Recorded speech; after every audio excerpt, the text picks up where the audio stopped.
네, 과장님 이진환 의원입니다. 우선 세부 77조 그리고 우리 세출 93조 별내선 연장 사업성 도시철도망 구축방안 연구 용역 3억 3천을 계산하셨네요. 네. 네, 우리 별내선 연장 4호선 8호선 연장이 우리 올 6월에 예타 탈락했습니다. 3기 신도시 광역교통 개선 대책 중에 처음으로 어떻게 보면 예비 타당성 조사를 탈락한 거예요. 그렇죠, 과장님? 네. 그렇죠. 네. 사실상 수도권 예타 평가 기준은 지방에 비해 상당히 불리한 편입니다. 오히려 역차별을 받고 있는 상황인데 그 예산을 올린 이유가 정확히 다시 한번 설명 좀 부탁드릴게요. 일단은 요 3억 3천 예산은요, 그 별내선 연장 지금 말씀하신 예타 탈락한 거를 재기획해서 올리고자 하는 용역비가 있고요. 또 그거랑 같이 병행해서 그 우리 남양주시 내부망에 대한 좀 도시철도망에 대한 좀 고민 좀 하고자 그 용역을 세운 사항입니다. 재기획 그리고 도시철도망. 그래서 여쭤볼 게 있는데 우리 기재부가 2021년 11월에 우리 재정평가위원회를 열어서 우리 별내선 연장 사업을 예타 대상 사업으로 선정을 했죠. 그리고 올 6월에 이제 예타가 끝났습니다. 근데 불과 여건 변화가 없는 상태에서 다시 한번 이 용역 예산을 올리셨단 말이에요. 그래서 좀 의문점이 드는 게 저희가 여건 변화가 없는 상황에서 예산을 또 올려서 용역을 해봤자 이게 바로 그 예비 타당성 조사 보고서거든요. 네. 결과에 나온 거에서 변동이 있을까요? 그 전에 한 거랑 뭐 사실 그러니까 별내동 지역 우리 시의 여건 변화가 사실 크지 않은 거는 사실입니다. 하지만 인구도 일부 증가한 부분이 있고요. 또 그 예비타당성 조사할 때 그 어떤 편익 같은 거 계산할 때 새로 좀 바뀌어서 추가된 부분도 있고, 뭐 예를 들면은 뭐 통행 쾌적성 편익이나 뭐 통행 정식성 편익 이런 부분에서 추가된 게 있고, 또 뭐 통행 시간 절감 편익 같은 경우에는 약간 증가한 부분도 있고 해서 뭐 그런 그 정책적인 변화도 있고요. 또 이번에 이제 아시겠지만은 그 예타를 재기획해서 추진할 때는 동일 노선 갖고 똑같이 할 수는 없잖아요. 그래서 저희가 뭐 사실상 노선 조정은 좀 어려운 부분이 있어서 이제 중앙역에 대한 부분에 대해서 좀 용역에서 검토해야 될 부분이 있어서 재계획을 해서 다시 올리면은 그래도 어느 정도 가능성은 있다고 봅니다. 그 4호선 연장, 4호선, 8호선 연장은 정말 이제 필요합니다. 네, 정말 필요한 사업이고 우리 별내동 주민분들만 아니라 경춘선을 이용하시는 분들에게도 정말 필요한 사업인데 불과 6개월 전에 나온 예비 타당성 조사 보고서에 있어서 지금 그 평가 점수에 변동이 있다고 말씀하시는 거잖아요, 과장님께서는. 그렇죠? 근데 우리 보면은 예타 결과가 이제 BC가 0.71 그리고 AHP가 0.46이에요. 46이. 8명의 평가위원 중에 이 사업이 실행해야 될 필요성을 인정한 평가위원은 단 한 분밖에 없었습니다. 정책적으로도. 그리고 이 수치와 사업비 변동폭 우리가 4,614억에서 4,856억으로 늘어났잖아요. 그거에 대한 과장님이 지금 지금 말씀하신 거를 반영을 했을 때도 큰 변동이 있냐 이거예요. 근데 정말 우리가 이 용역을 해서 다시 검토를 해서 올렸는데 기재부에서 예타 대상 사업으로 선정을 안 할 수도 있어요. 정말 큰 여건 변화가 없다면. 그리고 성남의 예를 들어봐서도 8호선의 판교 현장 같은 경우도 예타가 탈락할 것 같으니까 사업을 뺐단 말입니다. 다른 사업들 같은 경우도 역 개수를 줄이거나 하는 방향으로 여건 변화를 다시 변경을 해서 예타 신청을 하는 게 저는 이거를 크게 여건 변화가 없는 부분에 있어서 다시 조사를 해서 올렸을 때 정말 안 좋은 결과 예타 대상 사업으로 다시 선정되지 못할 수도 있다라고 말씀드리는 거예요. 그게 우려되는 거고요. 두 번째 부분은 지금 도시철도를 이야기하셨어요. 도시철도를 추진하겠다. 우리 시의 정책 방향이 바뀐 겁니까? 광역철도에서 도시철도로?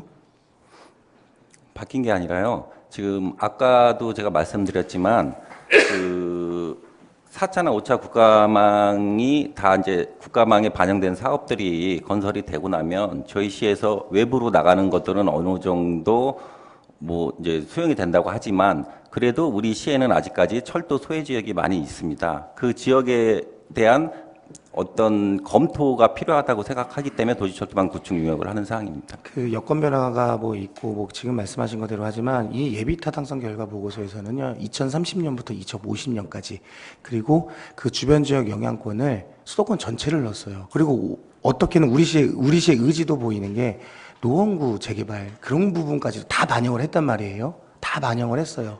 있는 거 없는 거 다 끌어당겨서 반영을 했다는 겁니다. 네. 그리고 도시철도를 계속 얘기하시는데 저는 이해가 안 가는 부분이 우리의 정책 방향이 바뀐 게 아니라면 광역철도랑 도시철도는 진짜 어마어마해요, 차이가. 광역철도 같은 경우는 국가가 70%를 부담합니다. 대광역법에 의해서. 지자체는 30%. 그럼 도랑 경기도와 우리 남양주가 분담을 하지만 도시철도 같은 경우에는 국가가 60%를 부담하면 우리 남양주가 40%를 부담해요.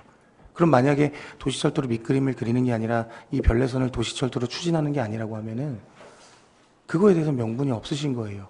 그리고 이걸 도시철도로 추진하겠다고 하신다면 우리 시는 2천억 정도의 비용 부담을 해야 되는 겁니다. 뭐 광역 분담금 900억도 있지만 왕숙신도시 광역 분담금 900억도 있지만 그 900억 자체에서 평가위원도 우려를 표하고 있습니다. 이 예타 결과 보고서에서. 그리고 만약에 도시철도를 추진하게 된다면 우리 시 운영 부담 우리가 직접 운영해야 됩니다. 네, 운영까지 자체적으로 철도 관련된 기관을 만들어야 되고 우리가 직접 운영해야 되는 부담도 있어요. 근데 우리 시가 정책 방향이 바뀐 게 아니고 도시철도를 운영할 게 아니라면 이 용역을 추진하는 이유가 이해가 안 가서 제가 질문을 드리는 겁니다. 그리고 김진우 의원님이 말씀하셨지만 우리 지난번에 5억 우리 남양주시 철도망 확충을 위한 전략 수립하셨죠. 거기 네. 내용 보면은 거기서도 주요 검토 노선에 우리가 8개를 올렸는데 남양주시 철도 인프라 확충을 위한 신규 노선 검토까지 들어가 있습니다. 광역철도냐 도시철도냐의 구분이 아니에요, 사실은. 그렇죠, 과장님?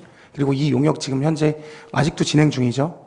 네. 그럼 지난 용역에서 충분히 진행할 수 있는 부분이기도 합니다. 그리고 아까 트램을 얘기하셨는데 트램은요, 뭐 트램 3법이 통과가 됐지만 아직 도로교통법이 개정이 돼야 됩니다. 별도 차선을 지금 법규대로면 별도 차선을 만들어야 되는 상황이라 사실상 트램 추진이 어렵고 그리고 위례 같은 경우 위례 신사선 같은 경우는 08년도에 추진된 게 아직까지 예비 타당성 조사도 통과도 못하고 민자 사업 추진하는 게 아직까지 진행이 안 되고 있는 문제가 있는 겁니다. 그리고 만약에 우리가 도시철도 용역을 낸 이유는 제 생각으로는 단일 노선으로 용역을 수행할 기관이 없기 때문이라고 생각을 합니다. 사실상 단일 노선만 용역을 추진하면 1억에서 1억 5천이면 충분해요. 우리가 민간 투자 사업 진행할 때 적격성 조사를 의뢰할 때 설계부터 다시 다 하죠. 우리가 의뢰 비용도 8천에서 1억 2천 정도입니다. 그래서 저는 이 사업을, 이 용역의 예산이 좀 과하다. 그리고 우리가 여건 변화도 크게 있지 않은 상황에서 예산을 3억 3천이나 태우는 부분은 조금 무리가 있다라고 생각이 듭니다, 과장님. 제가 말씀드려도 될까요? 네. 먼저 저 별내선부터 말씀을 드리겠습니다. 지금 두 가지 말씀해 주셨잖아요. 별내선 연장하고 도시철도 구축하고 별내선부터 말씀드릴게요. 별내선 같은 경우에는 저희가 그 이번에 재계획을 해서 추진하는데 일단은 중앙역을 빼고 갈 겁니다. 빼고 재계획을 추진하게 되면은 그 일단 사업 부분에서 여건 변화가 있기 때문에 몇백억은 줄어들겠죠. 예, 가능성이 있으리라고 봅니다. 그리고 아까